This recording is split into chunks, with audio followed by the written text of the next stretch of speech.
Hello friends, good morning. Friends, कोई भी आदमी जब शेयर मार्केट में आता है तो वो सिर्फ एक ही बात दिमाग में सोच के आता है, और वो बात क्या है? वो बात ये है कि शेयर मार्केट जो है, हर आदमी सोचता है, ट्रेडर सोचता है कि पैसा कमाना जो है आसान है, और यकीनन शेयर मार्केट में पैसा कमाना आसान है। वो इस सोच के साथ आता है, बिल्कुल सही सोच के साथ आता है। इसीलिए फ्रेंड्स, मैं आज भी आपके सामने एक शेयर लेकर आया हूँ जो रिसेंटली लॉन्च हुआ था। इसको एक्चुअली मैं बोलता हूँ robin hood of the stock market. उसका रीज़न ये है कि जिस फील्ड के अंदर ये शेयर है, वो अपने आप के अंदर फील्ड जो है ना, एकदम वाइब्रेटिंग है।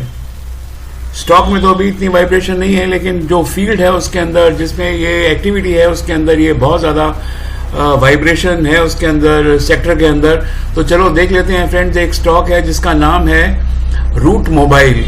ये जो है ना, रूट मोबाइल जो है, ये स्टॉक का नाम है। ये टेलीकॉम सेक्टर के अंदर है, या टेलीकॉम कम जिसको बोलते हैं आईटी सेक्टर के अंदर है। ये कंपनी रूट मोबाइल एक यूके की कंपनी है, और इस कंपनी के जो ऑपरेशंस हैं वो Africa, Asia, Europe, north America और मिडिल ईस्ट के अंदर है।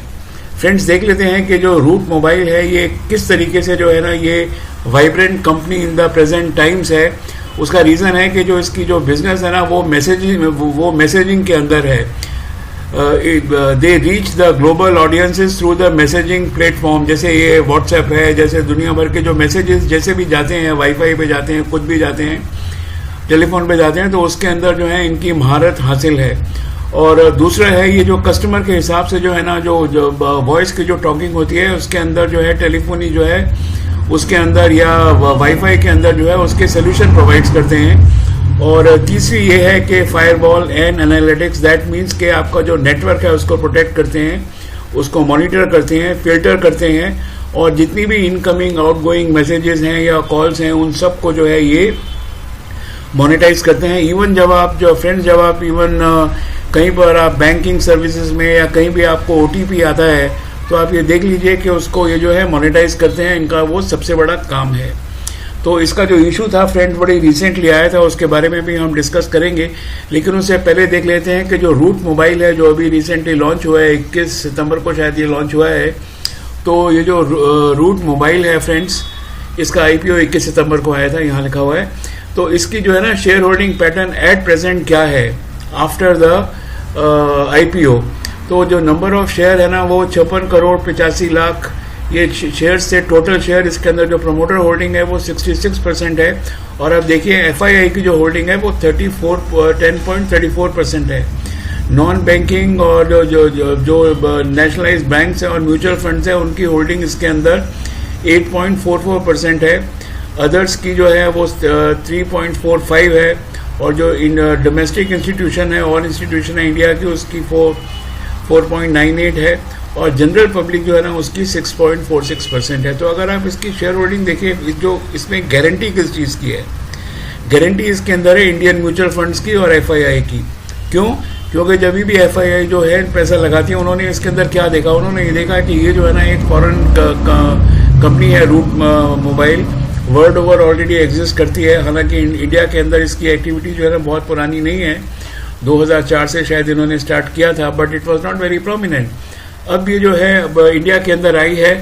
तो फ्रेंड्स, अब देखते हैं कि ये तो इनकी जो एक्टिविटीज़ हमने देख ली, शेयर होल्डिंग वगैरह सब देख लिया। बस इसके अंदर आप एक ही चीज़ ध्यान रखना कि जब ये कहीं भी जब म्यूचुअल फंड और एफआईआई पैसा लगाते हैं, तो ये बहुत बहुत लॉन्ग टर्म के लिए जो है ना, पैसे को लगाते हैं। अब फ्रेंड्स, देख लेते हैं कि ये जब ये लॉन्च हुई थी सितंबर के अंदर, तो इसके जो शेयर की जो वैल्यू थी ना, वो थी 345 से लेकर और 350 रुपये पर शेयर की वैल्यू थी। लेकिन जब ये लिस्ट हुआ 21 सितंबर को, तो ये लिस्ट हुआ 651 रुपये के ऊपर, यानी कि 86% जो थी इसको प्रीमियम मिला। तो जो ये म्यूचुअल फंड्स हैं, ये जो फाइनेंशियल इंस्टीट्यूशन है, इनको मालूम था कि इसकी जो इनहेरेंट स्ट्रेंथ बोलिए या जो इंट्रिंसिक स्ट्रेंथ है ना, ये बहुत ज़्यादा थी। इसीलिए इसकी जो इंडिया के अंदर जो 73 टाइम्स जो है ना, ये ओवर सब्सक्राइब हुआ था बाय द रिटेलर्स। और ये जो HNI है, उन्होंने 193 टाइम्स इसको सब्सक्राइब किया था। तो आप इस बात से अंदाज़ा लगा लीजिए कि जब 193 और 73 टाइम्स अगर ये जो कोई शेयर अगर सब्सक्राइब होता है तो उसके अंदर उनको कितनी जो है, जो हकीकत में जो खिलाड़ी हैं शेयर मार्केट में, उनको कितनी वैल्यू नज़र आती है इसके अंदर। फिर गोल्डमैन सैक्स है, उसने 4.23% इसके अंदर स्टेक लिया है। यूके हेज फंड जो है उसने एक्वायर किए 1.35%। और ये जो इंडियन रजनीकांत शाह है, इसकी भी एक बहुत ज़बरदस्त कंपनी है, उसने 1.6% जो स्टेक्स है ना फ्रेंड्स, वो इसके अंदर उन्होंने एक्वायर किए हुए हैं। तो अगर आप म्यूचुअल फंड्स को देखें और ये देखें, यहाँ पर गोल्डमैन सैक अलग है और रजनीकांत शाह वगैरह ऐसे कई और इन्वेस्टर्स हैं बड़े बड़े जिन्होंने स्टेक लिया हुआ है। तो ये कॉन्फिडेंस देते हैं कि फ्रेंड्स ये जो स्टॉक है, ये स्टॉक जो है ना एक ऐसा स्टॉक है जिसके अंदर जो लोगों को रहना चाहिए। ठीक है, तो अब ज़रा इसके हम फाइनेंशियल देख लेते हैं। तो ये जो फाइनेंशियल्स फ्रेंड्स मैं आपको दिखा रहा हूँ, ये फाइनेंशियल्स है जब ये इसका आईपीओ नहीं आया था। इसका आईपीओ आया है सितंबर के अंदर, और मैं आपको रिजल्ट दिखा रहा हूँ मार्च 20 के। तो फिलहाल देख लेते हैं कि अगर इन रिजल्ट्स को अगर हम देखें तो यहाँ पर आप अगर उसका हाईलाइट देखें फ्रेंड्स, तो आप ये देखिए एक्सपोर्ट फ्रंट में ये कितना ज़बरदस्त है। और इसकी total now where the problem actually lies in the sales. जो सेल्स है वो प्रोपोर्शनेटली कम है। अब देख लेते हैं कि जो ये सेल्स है कम है, ये क्यों है। एक्चुअली ये जो है अगर आप मार्च 2016 से देखें तो मैं बोलता हूँ चलो ये 3 टाइम्स हो गई हैं, लेकिन ये कुछ भी नहीं हुई है। ठीक है ना, थोड़ी सी इसको और एक्सपेंड कर लेते हैं और ये देखते हैं कि ये जो फिगर्स अब जो आई हैं हमारे पास जून की और अप टू 30th ऑफ सितंबर, ये भी जो है जो सेल्स हैं रिकॉर्ड हुई हैं, ये जो है बाय एंड लार्ज आईपीओ के पहले की सेल्स हैं। तो फ्रेंड्स अगर आप सेल्स टर्नओवर देखें तो सेल्स टर्नओवर में कोई बहुत ज़्यादा इंक्रीज नहीं है, और जो अदर इनकम है उसके अंदर तो खैर कुछ करना ही नहीं है। जो टोटल इनकम है वो बेसिकली वहीं स्टेबल है 95 से लेकर और 103 के बीच में, बेसिकली कुछ नहीं है, और हकीकत में इनके पास पैसा भी नहीं था। तो फ्रेंड्स अब सवाल ये है कि जब ये 600 करोड़ का ये जो लेकर आए हैं इक्विटी अभी इन द मंथ ऑफ सितंबर, अब जो है इसके ये जो 56 करोड़ की जो पहले इनकी इक्विटी थी, इसके अंदर 600 करोड़ रुपए और जुट गए हैं। तो टोटल मिला के इनके पास 606.9 करोड़ 99 या 607 करोड़ रुपए अब आ गया है। फिलहाल ये जो कंपनी है ना, ये अच्छी तरह से एक्सपैंड कर सकती है, अपना कारोबार जो है ना उसको फैला सकती है। तो अगर पुराने रिजल्ट्स के हिसाब से देखें तो मैं बोलता हूँ कि नहीं, इसके अंदर इतना कोई खास दम नहीं था, लेकिन क्योंकि अब जो है ये आ गई है कंपनी इंडिया के अंदर लिस्ट हो गई है, तो इसकी जो एक्चुअल एक्टिविटी है ना फ्रेंड्स, वो अब जो है दिखाई देने लगेगी आने वाले कुछ महीनों में।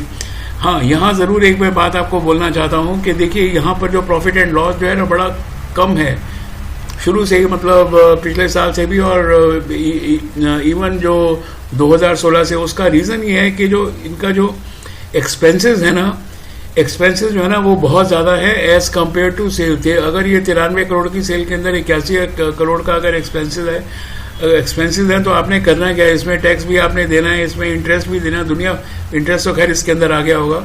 तो फिर सवाल है कि इसके अंदर भी आपने जो है कुछ लोन का अगर पेमेंट लॉन्ग टर्म करना है, और तो basically actually there was no money in the company, जिसकी वजह से हो सकता है ये जो है ना कंपनी जो है बहुत ज़्यादा प्रॉफिट के अंदर नहीं थी। प्रॉफिट तो बड़ा माइनर सा था, 2.7 करोड़, कुछ खास नहीं था। ठीक है तो फ्रेंड्स अब सवाल ये है, इनके पास पैसा आ गया है, दे कैन रियली एक्सपैंड।